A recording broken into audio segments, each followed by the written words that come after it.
It seems like everywhere I looked on Twitter doing research to find who the greatest gaming protagonists are, most people said Arthur Morgan, and I agree with them. The hype surrounding Red Dead Redemption 2 would always be high, considering that number 1, it's a Rockstar game, they always deliver high quality amazing games, and number 2 is a prequel to the great old Red Dead Redemption game of 2010. But if we look past the penis erecting graphics, we can see a large open world filled with a variety as far as the eye can see. And of course an action-packed thriller game that this is, and we'll also see a protagonist that seemingly has flown under the radar a bit, as I explained in the beginning. Although I loved other protagonists and characters that Rockstar have created, the likes of Trevor, Franklin, Michael and even John Marston from the first game, Arthur Morgan, in my opinion, is the very best out of them all. Hence why I chose Arthur and not them for this video. Now before you angrily scroll down, click the dislike button and leave a comment telling me how stupid I am, let me explain. You see, nobody was expecting Rockstar to make a new character, and the trailers didn't seem to hint that Rockstar were going to go ahead and create someone new for this game. Everyone was expecting Red Dead Redemption 2 to be the prequel where we play as a younger John Marston from the first game, and it came as a real shock at first. John Marston from the first game was amazing, a lovable badass gunslinger who was looking to right his wrongs and forgive himself from the past sins in an effort to live a peaceful life with his family and leave the life of an outlaw behind him. Now I hope everyone here is aware of what happened to John Marston in the first game. He died, shot down by the very person who put him up to this task right before our very eyes. Throughout that game we connect with the character on another level, so to see him covered in blood with bullet holes littered across his body was not a good sight to see. So when Red Dead Redemption 2 was announced and people discovered that they were going to be playing as Arthur Morgan instead of John, they were left a bit disappointed. Luckily for Rockstar, people started to realize that Arthur was just as good of a character, if not better, than John actually was. They're actually quite similar. Both John and Arthur were conflicted men wanting to leave their treacherous lives behind them. The only real difference I could spot at first glance was that John had a family he had to provide for, while Arthur, he had the gang. I could go on about John and how great of a character he really is, but that isn't the topic of today's video. No, this is about Arthur Morgan. Even though a few die-hard fans of the franchise wanted to play as a younger John Marston, as I mentioned earlier, they quickly realized that Arthur is an even better character. I'm not saying that John is a bad character, don't get me wrong, but my experience playing as Arthur Morgan was much better than playing that of John Marston in the first game, or even at the latter stage of Red Dead Redemption 2 when Arthur dies and we get to play as John again. Everything seemed to have blended perfectly together to create the ultimate gaming protagonist, from the phenomenal voice acting done by Roger Clark to the great scripting and long story where we watch Arthur not only develop as a protagonist but as a person in general, and it was simply amazing. In Red Dead Redemption 2 we watched the seemingly heartless Arthur Morgan who would do the most sinister things for money slowly develop into a person who would do anything in his power to protect the ones he cares about. In all fairness, Arthur isn't a bad guy. He may be a little bit hot-tempered, but then again, who isn't? It's the small things like this that make us feel so much more connected to the character. Yes, he does illegal things, and yes, those things that he does might be morally wrong, but he has justification for these acts because he's not doing it all for himself. You see, in our time playing as Arthur Morgan, we killed horses, set people on fire, blew their heads off with shotguns, and literally killed thousands of people, but that just goes to show that Arthur will do whatever it takes to provide for his gang. We even learned that Arthur doesn't want to kill or even harm innocent people in this clip. Way of saying thank you, and thank you. There I was, having a dull day only for you, to liven it up by letting me help you shoot up half a town. You're a funny fella, Arthur. Real funny. Why you act all sour all the time? Yeah, well, you ain't funny at all, so why you gotta act like the court jester? All right, listen. I'm sorry, but we're family now. Arthur, you and me. Sons of Dutch. Makes us brothers. Sometimes, brothers make mistakes. This just goes to show Arthur's willingness to protect and care for his fellow gang members even though it's not morally right and he doesn't want to. He may not be the smartest guy, but he is definitely loyal and tactful. And though he may not be the most social, he has great comedic timing and is almost unintentionally funny. They got Micah and the sheriffs in Strawberry, and there's talk of hanging them. Here's hoping. Arthur, what? These things just make him so much more of a likable character. It also makes him more human. You see, the more you sympathize and relate to a character, the better that character may seem. Arthur, though he may be a badass, doesn't deliver stupid one-liners or has catchphrases that make him seem like the out-of-this-world superhero, because he isn't. This is just a normal man that faces the same problems as any other normal man. As dumb as this may seem, it's true. As we go along with the story, we find out that Arthur had a girlfriend whom he was madly in love with. Unfortunately, this way of life has a downside, that being that you're always on the run. You're always a one-eyed man who could do no good. In the game, you move 4 or 5 times just because you're on the run from lawmen. Meet Mary Linton, or as we know her, Arthur's ex. Arthur loved this girl so dearly and he didn't want to put her life at risk by being in a relationship. Arthur knew that he was a wanted man and everyone around you is at risk when you are a wanted man. There's a side mission where you can go and help Mary find her father. In that time you hear her father speak to you in disgust, knowing the things people like you do to others, robbing, killing and so on. While this may seem rude and insensitive, it's true. Arthur Morgan was a bad man, it just happened that he had a good heart. Watch this clip with Arthur and Mary and you may see what I mean. My life wasn't supposed to... Oh. Is it too late for us, Arthur? I can't lie to you. I'm a wanted man, Mary. If anyone close to me, well, they're wanted too. And I can't have you wrapped up in there. But it's coming to an end. This time it really is. Run away with me, Arthur. Run away right now and don't look back. I want to. More than anything I want to. But I've got some people I need to take care of. Once they're free, then I'm free. Then I can disappear. But Arthur... If we're gonna run away anywhere, we need money. Soon, I'll have some. I know you won't run away. But it's a pretty dream. Very pretty. This for me was a great side mission that shows us just how good of a person and character Arthur Morgan can be when he's not shooting people's faces off. Big props to Rockstar for this one. It shows us that he had a life outside of being an outlaw. It shows us that he cared for the people that weren't in his gang. It shows us that Arthur can't be afraid to put the people that he actually cares for at risk. The choices that Arthur made in his lifetime is what Mary and many other people see as wrong. But Arthur, he sees it as the only choice he had to make. Living by the code is what he was taught. Once again, it was his way of life. You as the player of course have the choice to help Mary with her daddy issues, and if you don't, you see a soft side of Arthur Morgan that you may not have seen. A somewhat more emotional Arthur Morgan. This is the side of Arthur that we had to look deeper to see. All of a sudden Arthur went from being a heartless gunslinging cowboy to a conflicted man whose actions stopped him from being with the one person whom he had ever loved. The reason I said we had to look deeper is because this mission is most of the part your choice, that you as the player get to make. You go into your house, see a letter from Mary requesting your assistance, and you don't have to do it. It's not necessary. But if you do choose to do it, you get the choice if you want to help her or not. And only then will you be sent out to help her. Great character building so far. Older Rockstar protagonists of course had their fair share of sentimental moments, but I feel like they really struck gold in Red Dead Redemption 2. That of course wasn't the only scene or mission in the game where you can see Arthur's so-called soft side, but I'll mention that a bit later. After doing some further research, it became apparent to me that Arthur didn't exactly have what most would call the most ideal childhood.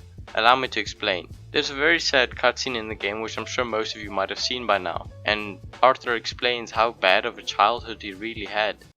Meet me at the reservation. Morgan! Are you okay? Well, never better. What are you doing here? Well, I'm on my way down to Mexico. They're finally sending me on a mission.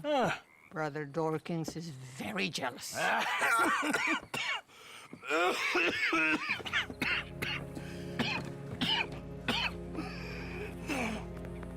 What's wrong?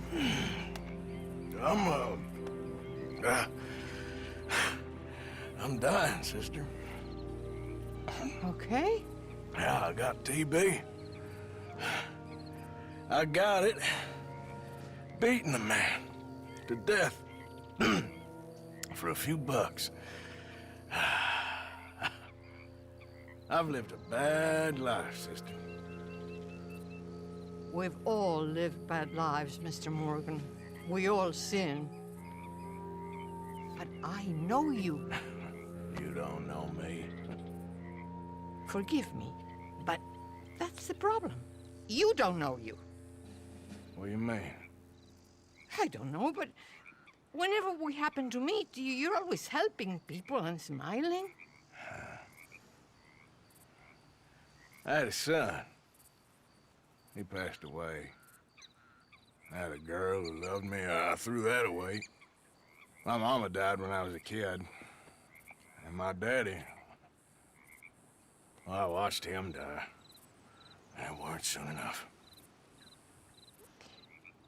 My husband died a long time ago. Life is full of pain. But there is also love and beauty.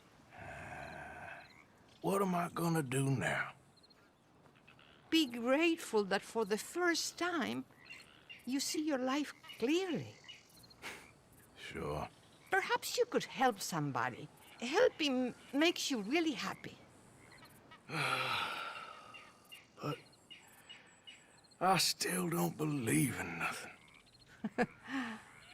Often, neither do I. Huh? But then I meet someone like you, and everything makes sense. You're too smart for me, sister. I guess I'm afraid. There is nothing to be afraid of, Mr. Morgan. Take a gamble that love exists and do a loving act. All aboard!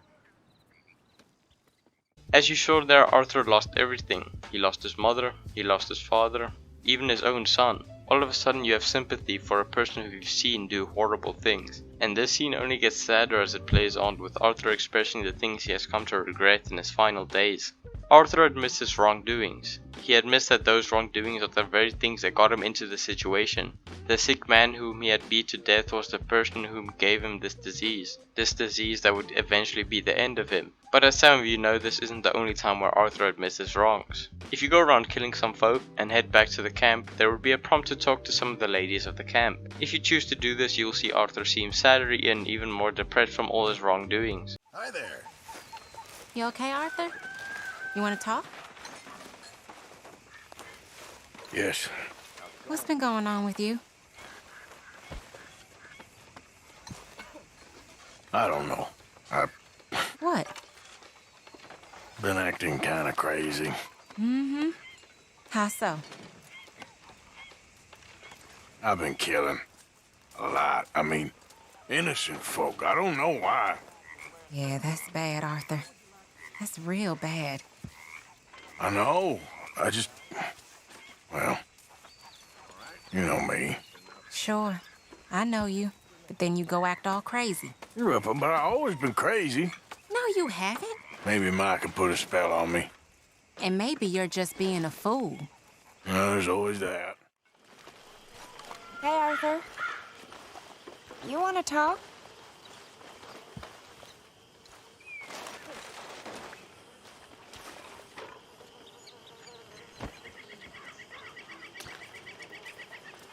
You okay, Arthur? Sure. You don't look okay. I'm fine. What you been doing? Acting like a fool. How so? Killing and robbing folks I didn't need to. My, you have been busy. Well, that's one way of looking at it. You're a good man, Arthur. Underneath, I mean. I've lost my mind, Mary Beth. It's finally happened. I don't feel in control. Just stay calm and do what you do best. It seems I'm best in mayhem. Sure, I'm no better than Micah. Yes, you are. Just do what you gotta do and stop getting into trouble. We'll see. Considering this isn't even a main mission and only an option to do in the game makes it even better. Props to Rockstar again. As the game progresses, we get to see Arthur transform, as I mentioned earlier. There are a couple of missions in the game where you essentially act as a tax collector, collecting the money that people owe you and your gang. If they have the money and they repay you, then all is good. But if they don't and are clearly financially struggling, then you beat them, or worst case scenario, kill. Nearing the end of the game, Arthur is on the verge of death. He knows that he has not long to live and starts to really think about everything he has done to other people, hurting, stealing, ruining the lives of people who couldn't do anything about it. This leads Arthur into a feeling of generosity and guilt for all these people. You killed a man who owed you money, you left his wife a widow, and you got sick because of it. Knowing your wrongs, you go and look for this family and pay them back the money that they need more than you do, denying any thanks and apologies even though they're all well deserved. Do this to a lot of people who you collected debt from, actually making this yet another writing masterclass by Rockstar and a wonderful story of Red Dead Redemption 2. You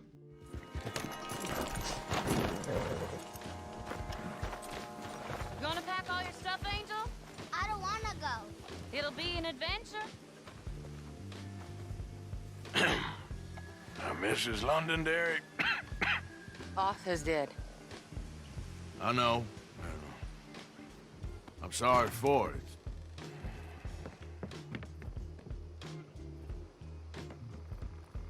It's just... we lent Arthur some money, you see, and... So it was you. You son of a bitch. What do you want now? You want my boy's shoes? You want the food out of our bellies, what little there is? You want me to lie down for you? No. Arthur gave everything to pay your bills. Everything. And now there's some fellas coming to take the house.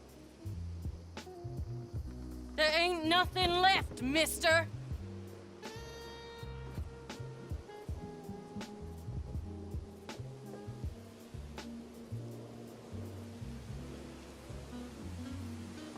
I just wanted to say the debt's canceled and here, take this. It won't bring your husband back, I know. You need money and I don't. Well, you're a good man. I just wish you'd done it before he worked himself into the grave.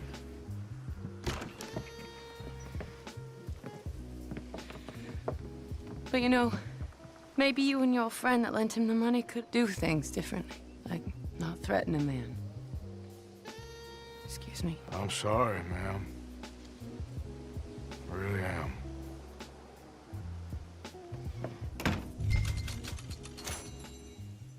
Something as simple as a change of heart has a big impact on a character. In the beginning of RDR2, Arthur gives a lot to the gang and very little to anyone else, but as I said, time goes on and people change. The diagnosis of Arthur's TB had a large impact on the character. You see more sympathy and remorse in this Arthur that has TB than the other 60 hours of the game where he didn't have TB. Arthur is aware that he did wrong things and these things made him feel bad. He saw that the people he was taking money from needed it more than he did, so he gave it back like he was some sort of cowboy Robin Hood or something. I wanted to talk about the gang because it of course plays an important role in the plot and storytelling of this ever complex game. I'm sorry if I'm repeating myself a lot. There's a lot of script and it's getting really long and I'm losing a track of a lot of things, so I apologize for that. Anyways, as I said, the gang is all that Arthur had. He has been in it since he was a young boy and he didn't know any other way of living besides that of an outlaw. At the beginning of the game, when a gang member gets captured by the law or taken hostage by rival gangs, you go and save them.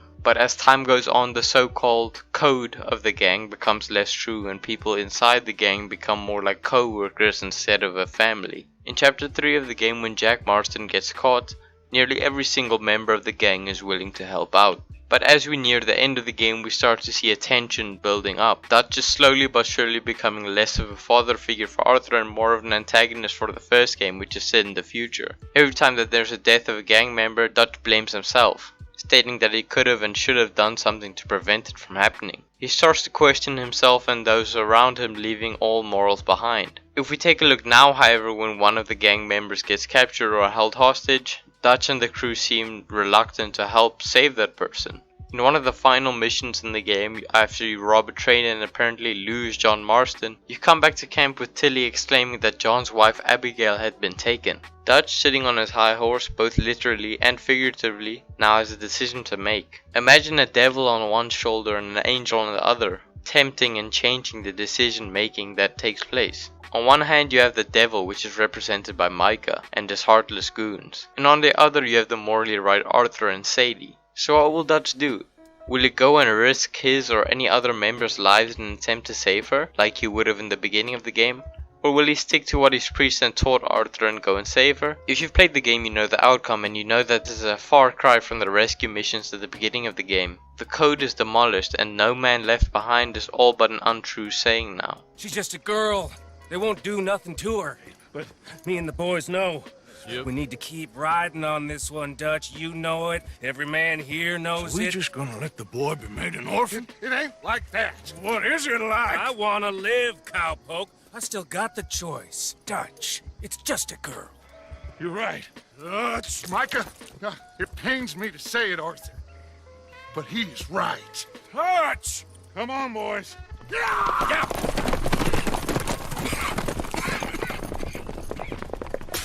This scene is important because it shows us not only how morally bankrupt the gang has become, but also because it shows us how Arthur has changed as a person. Even the little things such as Arthur showing his willingness and vulnerability by getting off his horse and damn near pleading and begging Dutch to save her are great. You do end up saving her, but unfortunately you have to give Abigail the bad news that her husband fell off a train and died. To end this segment of the video, I feel like it's only right that we take a look at the final and most important mission in Red Dead Redemption 2. The name of this mission in itself gave me mixed emotions. Of course, as some of you may know, it was so elegantly named Red Dead Redemption.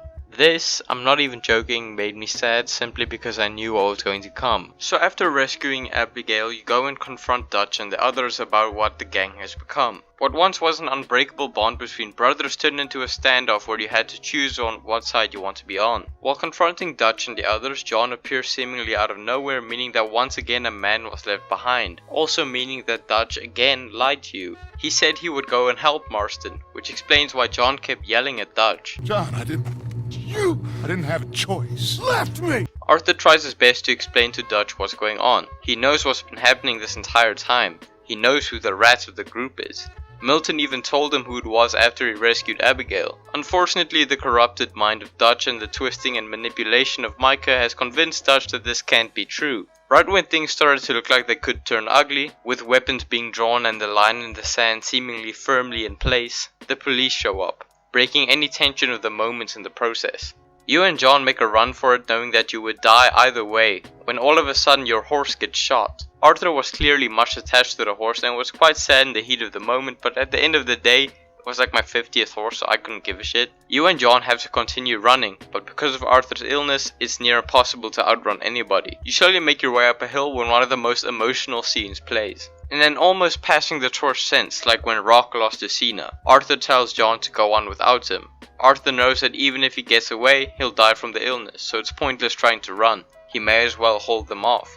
John is reluctant to leave, but Arthur reminds him he has a family that needs him. John is very clearly devastated knowing that this will be the end of one of the only friends he's ever had, but knows better than to die on this hill with him, so he runs. Arthur tries his best to fend off any and all bad guys when out of nowhere, Micah jumps him, leading to an all-out brawl. A tired, wounded and sick Arthur Morgan has no chance in this fight, but his constant drive and determination keeps him going. Right when the fight seems to be going Micah's ways, Arthur tries to pick up a gun. After he puts his hand on the gun, someone stops him. That someone is none other than Dutch. After everything Dutch and Arthur have been through together, Dutch can't even see who's right in this situation. Kind of sad.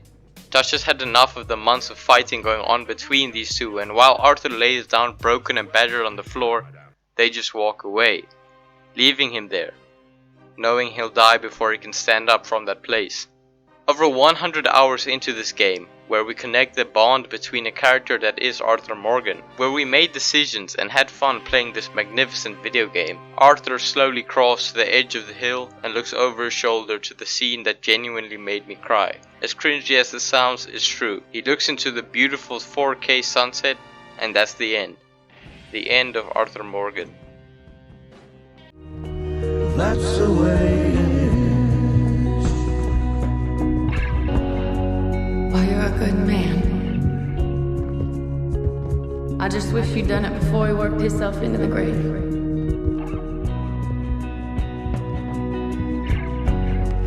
I'm really sorry for your son. It's a hell of a thing. And all you can do now is decide the man you want to be for the time you have left. May the wind be at your back. Good fortune chain touch your hand. May the cards lay out astray, all from your command. That's the way it is. That's the way it is. You saved my life. You're a good man.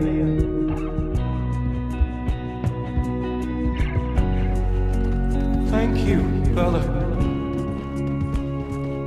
You know, there ain't enough kindness in this world, that's for sure.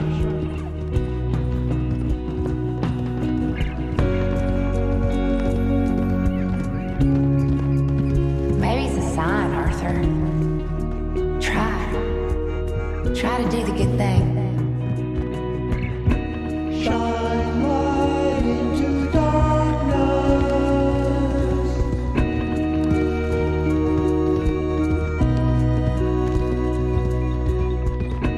Shine light into darkness.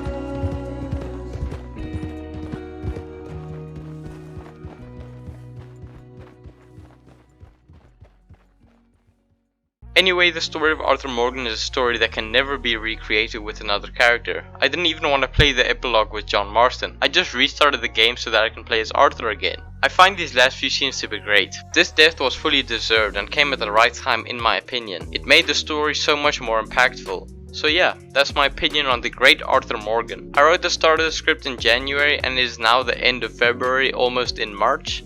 It took a while, but seemingly every time I watch a new YouTube video, I felt as if I had to add something new to the script, which just means it took twice as long as I would have originally hoped. I hope that you enjoyed this video. It took a long time, maybe longer than it should have, and I apologize for that. New uploads will be coming very soon, but until then, this has been Dr. Dream, and peace. Bitches ain't shit. Man, fuck these bitches. So take the nuts and suck the dick. Bitches ain't shit. Man, fuck these bitches. So take the nuts and suck the dick.